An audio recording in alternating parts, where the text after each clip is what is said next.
James arrived in Lagos on a sweltering afternoon in May. The moment he stepped off the plane, the humid air wrapped around him like a familiar embrace. Despite the circumstances, he felt a pang of nostalgia. This was the city of his birth, of childhood memories, both sweet and sour. He navigated through Murtala Muhammad International Airport carefully, pulling a baseball cap low over his face. He wasn't sure if Rasak's network had eyes here, so he tried not to draw attention. Outside the terminal, the city pulsed with life. Hawkers wove between idling cars, offering cold drinks and newspapers.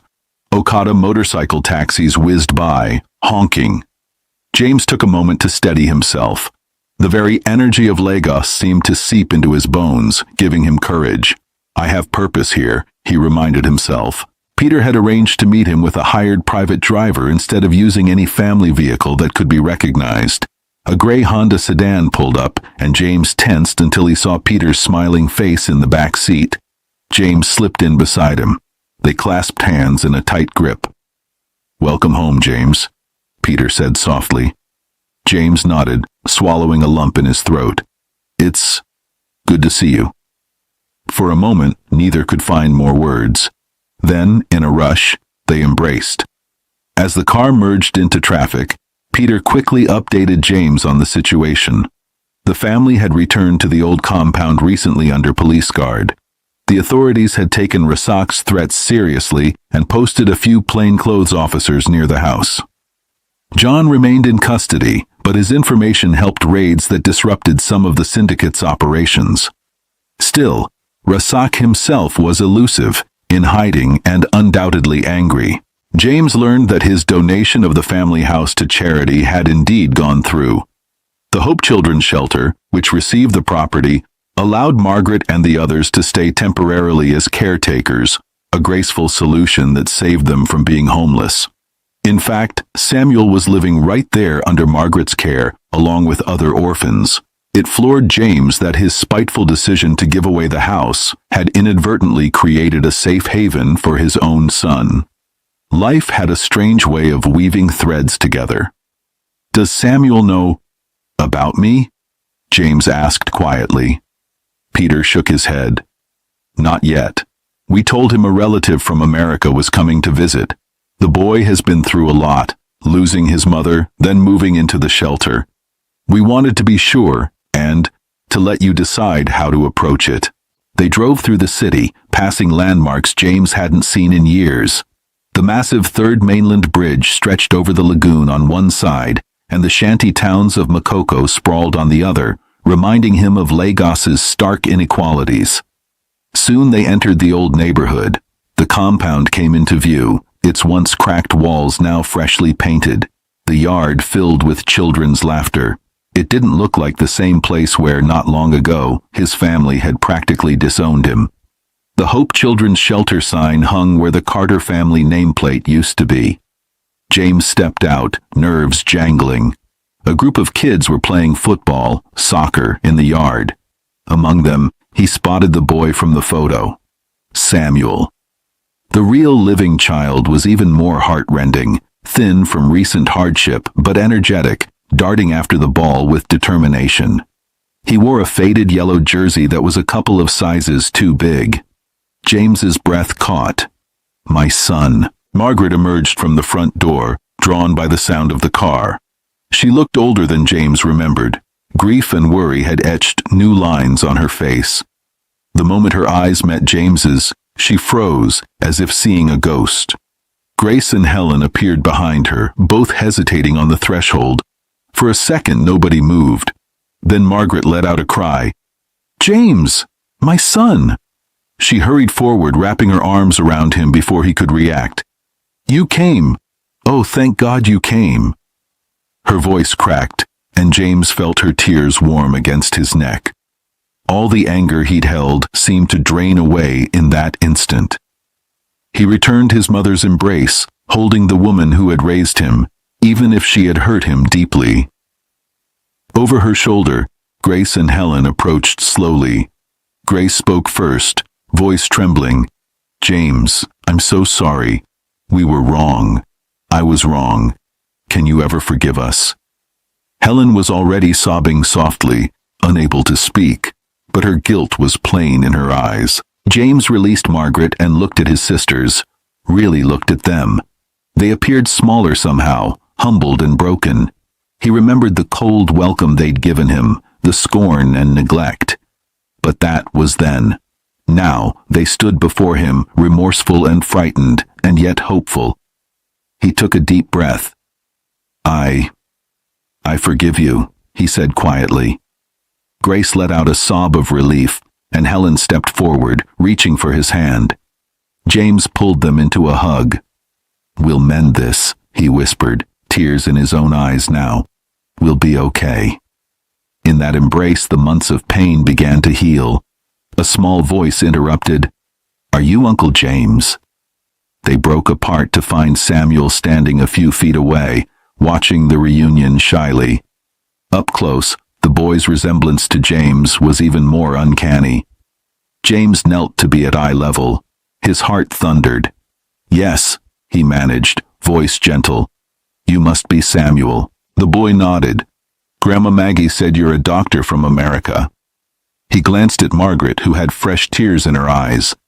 She stepped closer to the boy, placing a protective hand on his shoulder. James's throat constricted. He longed to scoop Samuel into his arms and tell him everything, but he also didn't want to overwhelm him. "I am, and I've heard a lot about you," he said with a smile. "You're good at football, I see." Samuel smiled bashfully and shrugged. "I like it." There was an awkward pause, and then the boy added, "Do you want to play? I can show you around after." James chuckled softly, wiping his eyes. "I'd love that. But first, I need to talk to Grandma and everyone inside, okay? I'll catch up with you soon." Samuel nodded and scampered off to rejoin the other kids, stealing curious glances backward at the new arrival who bore his features. James rose and found Margaret watching him intently. She had always been perceptive. In a low voice meant only for him, she said, "He doesn't know, but I suspect—" "James, is he—" James met her gaze, tears brimming again. "Yes, Mama, he's my son." Margaret pressed a hand to her mouth, emotion overwhelming her. "A grandchild. James, oh Lord, Aisha never told us. She never told me. I would have—" She broke off, shaking her head. "God works in mysterious ways. He brought that boy to us right when we needed hope." Grace and Helen gasped softly at the revelation, exchanging astonished looks. But there was no anger or drama, only wonder and subdued joy. Grace touched James's arm. "We'll give you time to tell him when you're ready. He's a sweet child. We've all grown to love him." Helen nodded in agreement, wiping her cheeks. Inside the house, the familiar layout tugged at James's memories. The living room had been tidied and modestly refurnished for the orphanage. A few other children and a matronly caretaker peeked curiously from the hallway. Once the family gathered in a more private side room, the mood turned serious. Peter and James filled everyone in on what was happening with the syndicate. Margaret's hands shook as she listened. "They could come here? To hurt us?" she asked in a whisper. "Police are keeping watch, Mama," Peter assured. "And James has been in touch with authorities abroad, too." James nodded, recounting how he had informed the U.S. police and how John's cooperation was part of a larger investigation. Helen hugged herself, looking fearful. "I can't believe John got tangled up with such people. What were they even doing? Drugs? Kidnapping?" "From what John confessed, it started with money," Peter explained. John was jealous of James and all he accomplished. He wanted to prove he could be big, too. He used James's remittances to finance some business scheme that failed. Then he borrowed money from Rasak's gang to cover the gap, lying that more was coming from James in America. When James started asking questions and came back, it threatened the whole illusion. The forged letter about James abandoning the family? That was to keep Mama sympathetic to John and angry at James, so no one would suspect John was siphoning money.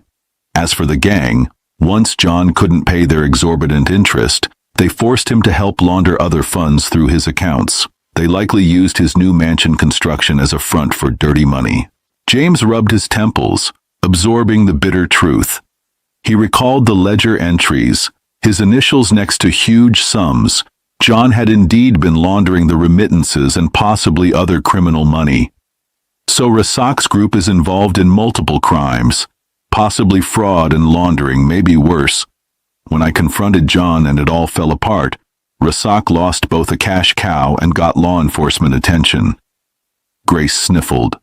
All because of greed and lies. We were blind, James. We should have seen John wasn't earning that wealth alone. I feel so foolish. James put an arm around her. John fooled us all. He had a whole false narrative and even scared others into silence. He offered a small smile. The important thing now is we stick together. I'm not here to point fingers. I'm here to end this and keep us safe. A police officer in plain clothes knocked and entered the house to check on them, reminding everyone to remain vigilant. The sun was setting, and with darkness would come greater risk. The officer, a tall woman named Inspector Needy, addressed James politely. Dr. Carter, we're glad to have you back. Your brother has been cooperative. With your testimony, we can tighten the case. We have units hunting Rasak, but be cautious. He's desperate and dangerous. James thanked her. I will. And, Inspector, could you arrange for me to see John at the station soon? I think it's time we spoke face to face. She nodded. Of course. I'll take you tomorrow morning under escort. Tonight, stay here and stay alert. That night, the family stayed together in the shelter. The children had been put to bed, including Samuel, who fell asleep clutching the photo of James that James had given him. To keep you company until I see you in the morning, he'd said. The adults gathered in the modest dining area, sharing a simple meal of yam porridge that Grace prepared. It felt surreal to James. Just days ago, he'd been eating lonely takeout in New York, and now he was back home, surrounded by family, however fractured. Margaret insisted James take the one comfortable bed. You're our guest, she said, earning a laugh from him. Mama, I'm still your son, not a guest, he replied, but she wouldn't hear otherwise. She herself curled up on a couch with a blanket, refusing James's attempts to make her take the bed. In the end, James relented, realizing she needed to do this small act of penance for her own peace. Unable to sleep, James wandered to the porch. Lagos's night was alive with a chorus of distant generators humming. The power was out again, as was common. A kerosene lantern cast a soft glow through the windows. As James stood in the warm night air, the weight of everything pressed on him. He had a son sleeping inside, one who didn't yet know he was his father. He had a brother in jail who had betrayed him in unforgivable ways. And out there in the darkness lurked a man who wanted him dead. Yet for the first time in a long while, James didn't feel alone facing it all. He had allies now, his repentant family, his steadfast cousin, and the police. He even allowed himself to think of the future. What if he survived this ordeal? He could formally adopt Samuel and perhaps bring him to the U.S. or split time between countries to let him know both sides of his heritage. The boy deserved stability and love, and James was determined to give it. As if reading his thoughts, the front door creaked open and Margaret stepped out, wrapping her shawl tightly. Can't sleep? She asked softly. James shook his head. Too much on my mind. He hesitated, then added, Mama, I keep thinking, if I had just been honest when I first arrived last year, if I'd told you it was a test, maybe things wouldn't have spiraled. He frowned, guilt nibbling at him. Perhaps I set this tragedy in motion by coming in deception. Margaret reached for his hand. No, son. We all played our parts in this, but don't carry blame that isn't yours. If I, had welcomed you with open arms regardless of money, John's lies would have unraveled sooner. I was too proud, too blinded by expectations. She sighed. Here, when a child goes abroad, the family often sees them as an investment, expecting financial return. It's sadly common. I fell into that trap of seeing you as a provider more than my son, and I'm deeply sorry. You tested us, yes, but we failed that test on our own." James squeezed her hand, appreciating her candor. He remembered something he once read, how tight family bonds and obligations in cultures like theirs could become a double-edged sword, with love entangled in financial dependency. His family's reaction was an extreme case, but not an isolated one. Many in the diaspora faced similar pressures. It was an unwritten contract he never knew he signed by leaving for greener pastures. They stood together silently. Then Margaret spoke again, voice trembling. "After you left, when I realized what John had done, I was devastated, not just by his actions, but by my own. I raised you better than how I treated you. Can you truly forgive a foolish old woman?" James felt tears in his eyes again. He wrapped an arm around her shoulders. "I forgave you the moment I read Peter's letter, Mama. Life is too fragile for grudges. I'm just grateful I have the chance to set things right with you." Mother and son stayed like that for a long moment, mending unseen wounds under the Lagos night sky. Eventually, they parted to try and rest. Tomorrow would be a big day. At first light, James readied to visit John in custody. Inspector Neddy arrived with 2 officers to escort him. Before leaving, James found Samuel awake, helping one of the caretakers feed the smaller children. The boy beamed when he saw James.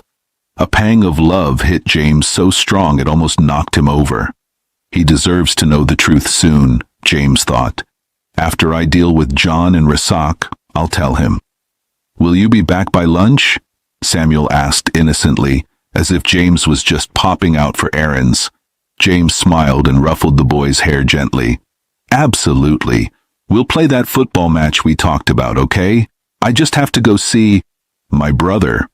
He almost said your uncle, but caught himself. Samuel didn't know that either. So many truths pending. The drive to the police station was tense. James's mind raced with what he'd say to John. Anger, hurt, and concern all warred within him. When he was led to a back office, he found John sitting in a chair, hands free, but an officer standing guard by the door. John looked up and slowly rose to his feet, the clink of handcuff chains sounding. He was shackled at the ankles. He had lost weight. A bandage was taped over his brow from some recent scrape, and he looked utterly exhausted. For a moment, neither twin spoke. They simply stared, mirrors of each other's face, yet so different now in bearing. Finally, John broke the silence. "You came back." His voice was raspy, full of remorse. "I wasn't sure you would." "I wasn't sure either," James replied truthfully. He remained standing a few feet away. John swallowed hard. "I know I'm probably the last person you want to see. I don't even deserve this chance to talk. But I'm glad you're here. I wanted to tell you," he faltered, eyes brimming, "that I am sorry, James, for everything. For lying to you and everyone, for stealing your money, for betraying your trust. I have no excuse. I was envious and proud and stupid, and I ruined everything." James felt a lump in his throat. Seeing his once proud brother so broken was difficult. "Yes, you did," he answered softly. "You hurt me more than anyone else in this world, John. You made me feel like I was nothing to my own family after all I'd done." He saw John flinch, tears spilling now. "I know," John choked out. "Every single day in here I think about that. If I could turn back time, I would give anything to undo it." He wiped his nose with the back of his hand, a gesture that reminded James of when they were kids and John would cry after a scolding. James's anger began to ebb, replaced by a sad understanding. "I read Peter's letter," James said. "I know you helped the police. That was the right thing. It might not fix the past, but it could save our lives going forward." John nodded vigorously. "I told them everything I know. Names, places, deals I heard about. Rasak, he's furious and in hiding, but the police think they can lure him out. I even agreed to testify in court if needed. I don't care what happens to me anymore. Prison, anything is better than what I was part of." He looked down, shamefaced. "They say I might get a reduced sentence for cooperating, but I'll still serve time for the fraud and money laundering. James stepped closer, finally pulling up a chair to sit opposite John. We Carters aren't above the law. You'll have to face the consequences, John. But I will speak on your behalf if it comes to it. Not to free you, but to ensure they know you tried to make amends. John looked up, hope flickering. You'd do that, after what I did to you? James managed a faint smile. You're my brother, my twin. Despite everything, I don't want your life to be destroyed. We grew up together, shared a womb. Our bond existed before all this. I can't erase that. He exhaled. But I won't lie. It will take time to rebuild trust, if ever. You nearly destroyed me, John. I understand, John whispered. I'll spend the rest of my life trying to earn forgiveness, if not from you, then from God. He hesitated. There's one more thing I need to tell you. It's about Samuel. James's eyes narrowed slightly. You knew about the boy? John nodded shamefully. I did. Aisha reached out to me when Samuel was a toddler looking for you. I was jealous that even after you'd gone, someone here still loved you and you had a son to carry your name. So I never told you. I pretended I never got her calls. I'm so sorry, James. That was cruel and unfair to both you and the child. Hearing this freshly ignited anger in James. He took a sharp breath, fists clenching. John, that boy grew up without a father, without me, because of you. John sobbed, shaking his head. I know, I have no defense. When Aisha died, I knew I had to make it right somehow. I told Peter about Samuel, gave him what little I knew, and he managed to track him down at the hospital. That's when we wrote to you. It was the least I could do after everything. James stood, turning away to stare at the wall. Rage, sorrow, regret. Too many emotions churned. It took all his willpower not to lash out. Finally, he spoke quietly. If you weren't already in jail, I'd... God, John, I can't even look at you right now. I'm sorry, John repeated, voice small. James took a long, steadying breath. Losing his temper wouldn't help. What was done was done. He thought of Samuel's face and how now he at least had a chance to be a father to him. John had robbed them of a decade, but James wouldn't let him ruin the future. He turned back. Don't ever keep something like that from me again. About my own child? There's no forgiving that easily. That forgiveness will have to be earned over a long time. John nodded, defeated. I will, somehow, someday. A knock on the door indicated the visit was nearly over. James realized something. Rasak might try to strike soon, sensing James's return. John, one more thing. Do you have any idea what Rasak's next move might be? The family and I could be targets. John wiped his eyes, focusing. Rasak is a coward at heart. He picks on the vulnerable. If he knows you're back, he might try to kidnap someone close to you to draw you out, especially since the police are guarding you. Be careful with Samuel. And Mama. James's stomach lurched. The thought of Rasak's thugs anywhere near Samuel made him feel ill. Thanks. I'll keep watch. They exchanged a final fraught glance. As James left, John called out softly, Be safe, brother. James paused, giving a slight nod without turning. It was the closest thing to a truce they could manage at the moment. Inspector Nettie drove James back towards the shelter. On the way, she spoke gravely. Rasak will have heard by now that you're in town. We have plainclothes units monitoring key areas. We're also tracking some of his known associates. If he makes a move, we hope to intervene. James appreciated the effort, but he knew how crafty Rasak had been. This man had slipped through raids and roadblocks. I have a bad feeling he'll come after my family directly, James said. John thinks so too. The inspector nodded. We'll station an extra unit near the shelter tonight. Don't worry, Dr. Carter, we won't let anything happen. Yet James did worry. He had seen the lengths these criminals would go, and a part of him, the healer and protector in him, felt a personal responsibility to shield his loved ones. He decided to remain on high alert and stick close to Margaret and Samuel especially.